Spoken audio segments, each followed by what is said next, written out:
Kertas bekas berubah jadi uang? Mitos atau karomah? Ini bukan kisah fiksi. Ini adalah perjalanan seorang santri dari Banten yang diuji hingga ke batas terakhir keimanan. Malam itu, angin bertiup kencang menyusuri sela-sela bilik bambu sebuah pondok pesantren kecil di pelosok Banten. Daun-daun kering berterbangan, menari di bawah cahaya remang-remang lampu minyak. Di dalam salah satu ruangan pondok yang sederhana itu, duduk seorang anak lelaki dengan kopiah hitam dan sarung yang mulai lusuh.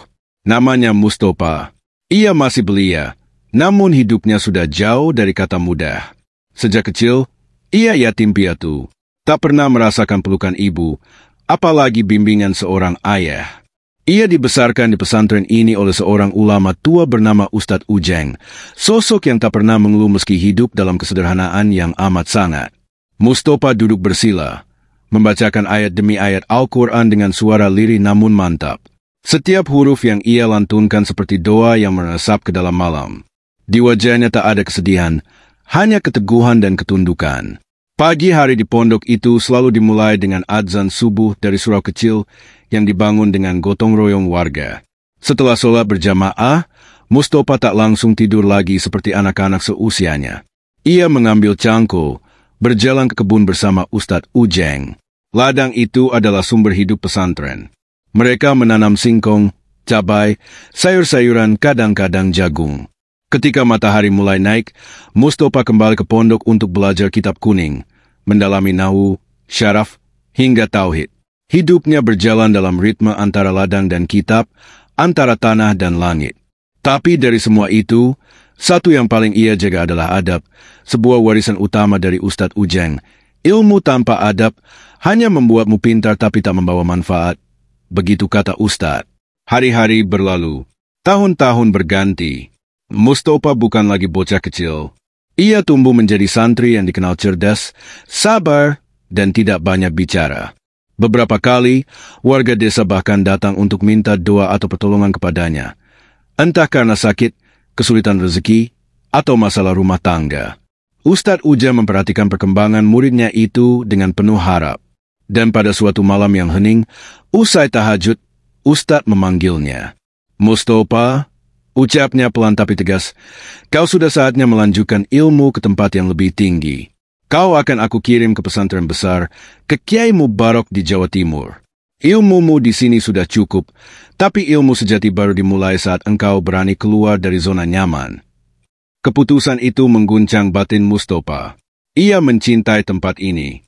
Pondok tua itu adalah rumah satu-satunya yang ia punya. Tapi Mustopa tahu, tak kepada guru adalah jalan menuju keberkahan. Maka dengan tas kecil berisi kitab, sajadah, dan sepasang pakaian, Mustopa pun berangkat. Perjalanan ke Jawa Timur bukan hal mudah. Namun begitu ia tiba di pesantren Kiai Mubarok, ia langsung disambut dengan suasana yang jauh berbeda. Di sana, ia bukan hanya belajar ilmu syariat, tapi juga ilmu batin, ilmu ketahanan ruhani, dan bahkan ilmu karomah. Disinilah Mustopa ditempa dengan keras. Ia harus bangun malam, berpuasa sunnah setiap pekan, menghafal puluhan dalil, dan diuji dalam kesunyian. Awalnya Mustopa sempat goyah. Tak jarang ia menangis diam-diam di sudut masjid, rindu suasana kebun bersama Ustadz Ujeng. Tapi para guru di sana selalu mengingatkan, semakin tinggi ilmu, semakin berat ujiannya. Maka Mustopa pun bertahan. Ia mulai merasakan kerekaan batin meningkat, hafalannya menguat, dan hatinya jadi lebih tenang. Ada satu pelajaran yang selalu diulang oleh Kiai Mubarok. Jangan bergantung pada makhluk. Kalau engkau ingin melihat keajaiban, pasrahkan seluruh hidupmu kepada Allah. Jangan hanya bicara tawakal, tapi benar-benar hidup dalam tawakal. Dan sejak saat itu, Mustopa benar-benar berubah. Ia tak hanya menjadi santri, ia mulai menjadi hamba sejati. Waktu terus berjalan. Mustopa bukan lagi santri pemula. Ia menjadi sosok yang disegani. Tidak hanya karena penguasaannya atas kitab-kitab kuning, tapi juga karena ketenangan dan kepekaan batinnya. Ia bisa merasakan getaran hati orang lain, membaca situasi tanpa harus banyak bicara. Malam-malamnya ia habiskan dalam zikir panjang, kadang hingga fajar menyingsing. Kiai Mubarok memperhatikannya diam-diam, mengangguk pelan setiap kali Mustopa menunjukkan kematangan yang lebih dari santri lain. Hingga pada suatu malam, Saat cahaya bulan menyinari pekarangan pesantren, Kiai memanggilnya ke serambi masjid dan menatapnya dalam-dalam. "Mustopa, pulanglah ke Banten," ucap Kiai Mubarak lirih tapi penuh makna. "Kau sudah cukup di tempat di sini. Sekarang saatnya kau menyebarkan ilmu yang telah kau pelajari. Tapi ingat baik-baik, dalam perjalananmu pulang, jangan bergantung kepada siapapun. Jangan meminta pada manusia. Mintalah hanya pada Allah. Kalau kau sungguh percaya, kau tak akan dibiarkan terlunta-lunta." Mustopa menunduk. Ia tahu, ini bukan hanya perintah untuk pulang. Ini adalah ujian terakhir, ujian keimanan. Dan Mustopa menerimanya dengan mantap, meski jauh di dalam hatinya ada rasa gentar. Dengan tas kain berisi kitab, selembar sajadah, dan baju ganti, Mustopa berangkat. Ia tidak diberi bekal banyak, hanya doa dan amanat. Ia menolak tumpangan dari santri lain yang hendak pulang juga. "Aku harus menjalani ini sendiri," katanya. Ia memilih berjalan kaki, menyusuri jalanan desa, menyapa orang-orang dengan senyum, dan setiap langkahnya diiringi zikir. Panas terik tak menyurutkan niatnya. Hujan deras pun tak menghalangi langkahnya. Dalam hati, ia berpegang erat pada pesan sang guru, "Mintalah hanya pada Allah, hanya kepada Allah." Hari pertama dan kedua masih bisa dilalui dengan bekal roti kering dan air sumur. Tapi di hari ketiga, bekalnya habis. Mustopa mulai merasakan lapar yang menggerogoti perut. Tubuhnya lelah, jalannya mulai terseok. Ia menyusuri jalanan kecil yang sepi. Hanya sesekali ada truk lewat. Uang di saku? Tidak ada. Dan ia tetap menolak untuk meminta. "Kalau aku minta pada manusia," pikirnya, "aku telah gagal." Ia bertahan, berdoa dalam hati sambil terus berjalan dengan langkah gemetar.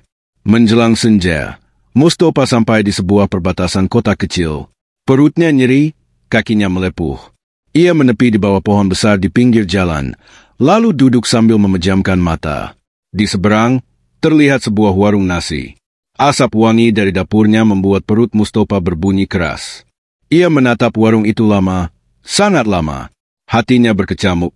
"Ya Allah, aku hanya ingin makan. Tapi aku tak bisa meminta. Aku tak boleh?" Ia memeluk lututnya, menahan lapar dan air mata. Ia tahu, ujian sesungguhnya baru saja dimulai. Aroma nasi hangat dan sambal goreng terus menyiksa inderanya. Mustopa masih duduk di bawah pohon. Tubuhnya lemas, matanya nyaris tak berkedip memandangi warung di seberang jalan.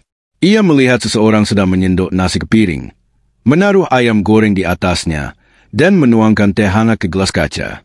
Detik itu, rasa lapar berubah menjadi ujian paling berat dalam hidupnya. Tangannya gemetar, bukan hanya karena lelah, tapi karena perang batin yang sedang berkecamuk hebat. Ia ingin meminta. Ia ingin sekali menyeberang dan berkata, "Pak, boleh saya makan?" Tapi suara gurunya terngiang jelas di hatinya. Jangan meminta kepada makhluk. Ia pejamkan mata, menarik napas panjang. Air mata mulai mengalir, bukan karena lapar semata, tapi karena tekanan jiwa yang begitu berat. Ia merasa seperti sedang digantung di ujung tali keimanan. Sementara itu, angin bertiup pelan, menerbangkan dedaunan dan debu jalanan. Lalu, dari arah yang tak ia sadari, selembar kertas bekas terbang, tersangkut di sandal jepitnya. Mustopa membuka mata dan menunduk. Ia melihat kertas itu, lusuh, mungkin sampah yang tak bernilai. Tapi ada sesuatu yang membuatnya mengambil kertas itu.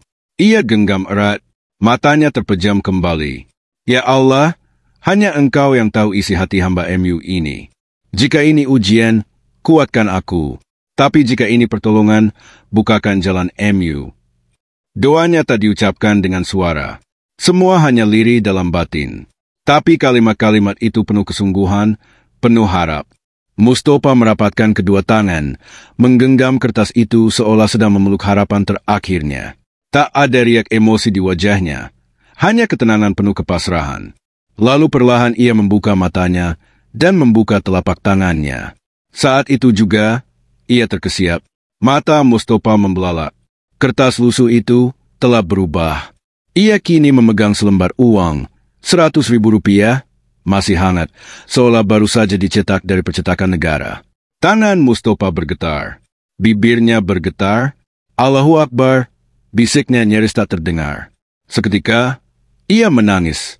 Bukan karena senang mendapatkan uang, tapi karena hatinya diguyur keyakinan. Doanya dikabulkan.